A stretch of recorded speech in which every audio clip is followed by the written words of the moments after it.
आजाद Hindustan live, सच के साथ। ओमकारेश्वर सिंहस्थ 2028 की तैयारियां तेज, कम समय में अधिक श्रद्धालु दर्शन कर सके।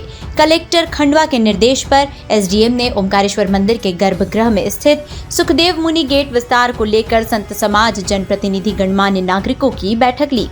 सिंहस्थ को लेकर तीर्थ नगरी में प्रशासनिक सक्रियता बढ़ गई है। कलेक्टर ऋषभ गुप्ता के मार्गदर्शन में एसडीएम पंकज वर्मा ने पुलिस कंट्रोल रूम में संत समाज, जनप्रतिनिधियों, मंदिर प्रशासन, नगर परिषद के प्रतिनिधियों, गणमान्य नागरिकों और मीडिया के साथ विस्तृत बैठक की। बैठक का केंद्र बिंदु ओमकारेश्वर ज्योतिर्लिंग मंदिर के गर्भगृह में स्थित सुखदेव मुनि गेट का विस्तार रहा। प्रशासन ने बताया कि वर्तमान व्यवस्था में प्रति मिनट लगभग 60 श्रद्धालु ही दर्शन कर पा रहे हैं, जबकि सिंहस्थ 2028 में श्रद्धालुओं की संख्या कई गुना बढ़ने की संभावना है। चर्चा के दौरान संत समाज ने व्यवस्था सुधार की आवश्यकता पर जोर दिया और गेट के विस्तारीकरण के प्रस्ताव को सर्वसम्मति से समर्थन दिया। सभी पक्षों ने माना कि इस कदम से दर्शन व्यवस्था अधिक सुगम, सुरक्षित और तीव्र होगी।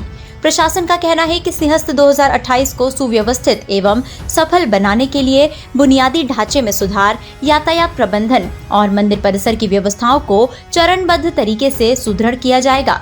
सुखदेव मुनि गेट का विस्तार इसी दिशा में एक महत्वपूर्ण पहल माना जा रहा है।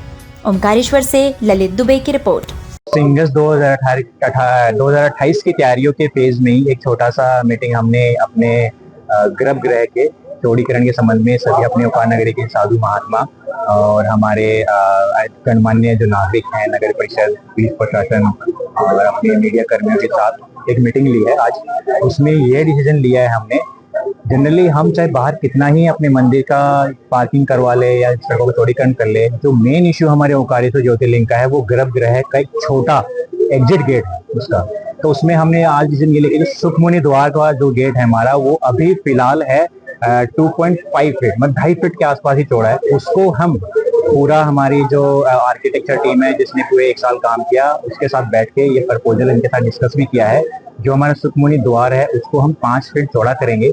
उसी में ही जो हमारी सुखमुनि मूर्ति है उसको हम हमारे मंदिर परिसर में ही पूरा पूजन प्रतिष्ठा के साथ उसको हम स्थापित करेंगे। साथ में ये डिसीजन लिया है कि जब दूना महल हमारा काम चल रहा है जो पीछे, जब वो कंप्लीट हो जाएगा उसके बाद में ये जो मूर्ति है हमारी सुखमुनि वाली, ये फिर वापस वहाँ जो बाकी जो ओपन स्पेस रहेगा वहाँ पे हम स्थापित करेंगे।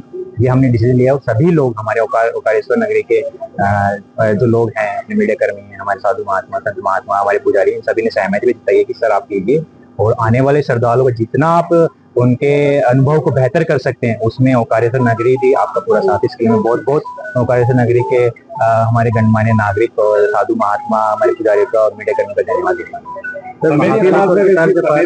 समय सीमा इसके लिए हमने पूरे प्रशासन ने एक पूरा 1 साल का कैलेंडर बनाया था, क्योंकि हमारे जो मंदिर का जो पूरा कैलेंडर है उसमें एक शॉर्ट पीरियड हमें जो मिला है 50 दिन का, भूतड़ी अमावस्या के बाद और अधिक मास अमावस्या से पहले, ये लगभग 50 दिन का एक शॉर्ट पीरियड है। उसमें हम ये काम करेंगे। वैसे इस काम के लिए 40 दिन चाहिए हमें, फिर भी हमने 10 दिन का एक बफर पीरियड रखा है ताकि इस काम को पूरी शीघ्रता के साथ ही कंप्लीट कर सके। सर, महाकालेश्वर की तर्ज पर क्या जो मनी गेट से ही दूर से दर्शन हो पाएंगे? महाकालेश्वर एक प्लेन एरिया में स्थित है, हमारा ओमकारेश्वर एक पहाड़ पे स्थित है। तो जो ज्योग्राफिक चैलेंज है वो महाकालेश्वर के पास नहीं है, जो हमारे पास है उसी के तर्ज पे ही हमारा प्लान है। लेकिन वो कितना सक्सेसफुल हो सकता है ये ओंकार भगवान की कृपा। लेकिन अभी हमने जो हमारी आर्किटेक्चर टीम ने काम किया है, जो इसका सोल्यूशन निकाला है कि अभी फिलहाल हमारा सुखमुनि द्वार जो 2.5 फीट का है उसको चौड़ा करके हम 5 फीट करेंगे।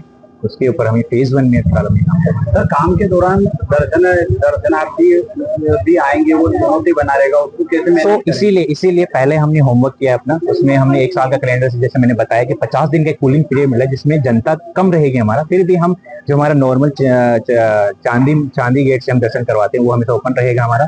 और जनरली हमारे जो काम है ओकारेश्वर मंदिर वो रात के समय होते हैं, ताकि हमारा जो टाइम पीरियड है सुबह 5 बजे से लेकर रात को 9:30 बजे तक, उसके बाद ही हम रात ही कालीन में काम करेंगे ताकि आने वाले श्रद्धालुओं की कोई असुविधा ना हो और अपना दर्शन भी चलता रहे और हमारा काम भी चलता है। 2.5 साल से हम मंदिर पर रिसर्च कर रहे थे कि किस तरह से श्रद्धालुओं के लिए सुविधाएं बढ़े और मंदिर में गर्भगृह में जो जाते हैं तो वो छोटे द्वार को कैसे बड़ा कर सकें और उसका मूल स्वरूप बचा सकें। तो उसी के लिए आज बैठक थी। उसी पे जो हमारा प्रपोजल था, सुखदेव मुनि द्वार को चौड़ीकरण करना, गर्भगृह के एरिया में स्पेस बढ़ाना ताकि श्रद्धालु अच्छे से दर्शन कर सकें, और जो लेवल का डिफरेंस है पीछे और मंदिर गर्भगृह के बीच में उसको कैसे बैलेंस करना वो सारे प्रपोजल पे आज डिस्कशन हुआ और उस पर निष्कर्ष निकला है।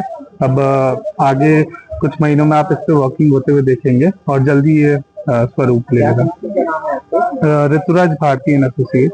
कब से काम प्रारंभ होगा और कितने दिनों में पूरा होगा? ये 40 से 50 दिन लगेंगे। अब जैसे भी प्रशासन अपनी कार्रवाई पूरी कर ले उसके बाद इमीडिएटली ये काम शुरू करवा दिया जाएगा। प्रोजेक्ट जो है आपका प्रस्तुत कर दिया है? हाँ, प्रोजेक्ट प्रस्तुत कर दिया है। इसमें कितना अनुमानित खर्च रहेगा? अनुमानित खर्च तो अभी ज्यादा नहीं है, इसमें 20 से 30 लाख के बीच में अभी जो भी सैंक्शन होता है उसके हिसाब से रहेगा। आपका परिचय? मैं ऋतुराज भारती हेरिटेज बिल्डिंग का एक्सपर्ट हूँ, कंजर्वेशन आर्किटेक्ट।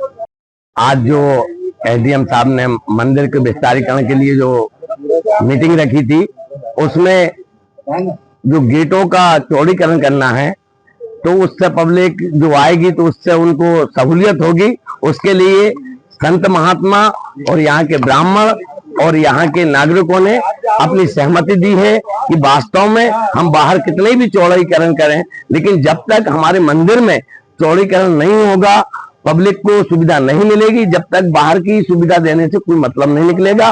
उसी संदर्भ में जो उन्होंने बताया कि सुखदेव मुनि वाला गेट जो है अभी 3 फीट का है, आगे चल के वो 5 फीट का हो जाएगा, तो सबने एक साथ सहमति दी है। आपका परिचय?